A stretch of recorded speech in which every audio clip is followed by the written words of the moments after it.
ऐसा बहुत झंझट है साहब, ढेर सारा लोग झंझट में पड़ा हुआ है बहुत। कोई के सनात में गया जी करके आ जाओ, इसके बाद बामन के भोजन ही मत कराओ, सीधी छुट्टी। हम तो छोड़ आया, हम तो छोड़ के आया। तो किसी ने पूछा तुम छोड़ के तो आए हो, मना नहीं है, पर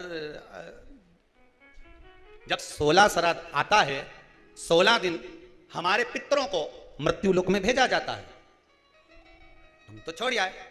तुम्हारी शादी किसी गार्डन से हुई, बोलो ईमानदारी की बात, अब गार्डन से हुई तो तुम 50 बार गार्डन के सामने से निकलोगा तो तुमको याद आएगी कि नहीं आएगी? बोल, ईमानदारी से बोलना। मेरी शादी धर्मशाला से हुई थी, भले वो धर्मशाला की जगह पे दूसरी कॉलोनी बन गई, भले वो धर्मशाला की जगह पे दूसरा कुछ बन गया, भले वो गार्डन की जगह दूसरी चीज बन गई, पर याद तो है नहीं तुम्हें कि यहीं आफत आई थी हमारे?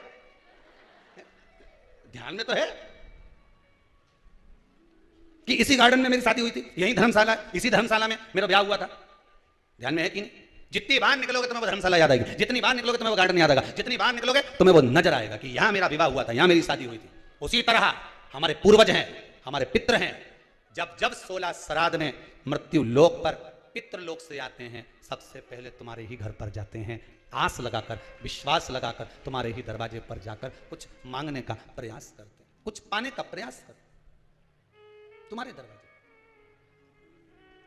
ये फर्ज आपका है, ये फर्ज आपका है कि आप उनको दे रहे हो ना दे रहे हो। ब्राह्मण भोज तो कराना चाहिए, गौ माता को रोटी का दान तो देना चाहिए। शिव महापुराण की कथा यहां तक कहती है, समुद्र मंथन के समय पर देवता राक्षसों ने मिलकर जब मंथन किया, सुमेरु पर्वत को लेकर शेषनाग की रेती बनाकर जब मंथन करना प्रारंभ करा, मंथन करना जब प्रारंभ करते हैं, उस समय पर सबसे पहले अगर कुछ निकली है तो गौ माता निकली। क्या निकली है? गौ माता। कारण, गाय को निकालने का कारण केवल इतना था कि गाय का जो दूध निकलेगा, मंथन में जो विष निकलेगा, उस विष को जो पिएगा उसका कंठ जलेगा, उस कंठ की जलन को गाय का जो दूध है वो जलन को रोक सकता है। थोड़ा सा कच्चा दूध,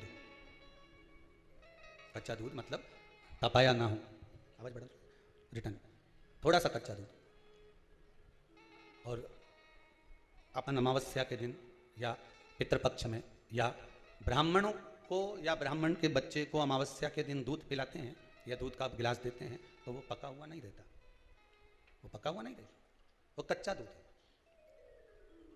पीपल के नीचे जो दूध चढ़ाते हैं वो, जम के बोलते जाओ, कच्चा। शिव जी को जो दूध चढ़ाए वो कच्चा। कहीं पूजन में अगर प्रयोग लिया जाए तो कच्चा, पका हुआ का वर्णन नहीं है कि पका हुआ दूध होना चाहिए, यहाँ तो कच्चे दूध का वर्णन है कि कच्चा दूध, वहां कच्चा दूध चढ़ाया जाता। किस लिए? कारण क्या है? शंकर भगवान के श्री विग्रह में, भगवान शंकर के शिवलिंग में, भगवान शिव के शिवलिंग के भीतर सारे लोक, चाहे वो वैकुंठ लोक हो, चाहे वो मृत्यु लोक हो, चाहे वो पितृलोक हो, सब उस शिवलिंग के भीतर विराजमान है महाराज। शिवलिंग के भीतर विराजमान है महाराज, शिवलिंग के भीतर सारे के सारे सारे लोग वहां पर विराजमान है। ठीक है, अब आपने जब कच्चा दूध शंकर जी पर समर्पित किया तो केवल शिव के लिए नहीं गया, वो कच्चा दूध जब आपने शंकर भगवान को चढ़ाया तो वो दूध सारे लोकों में होता होता पितृलोक में भी गया, और जो आपके पूर्वज थे उनका कल्याण कर दिया उस दूध ने, उस भाग ने।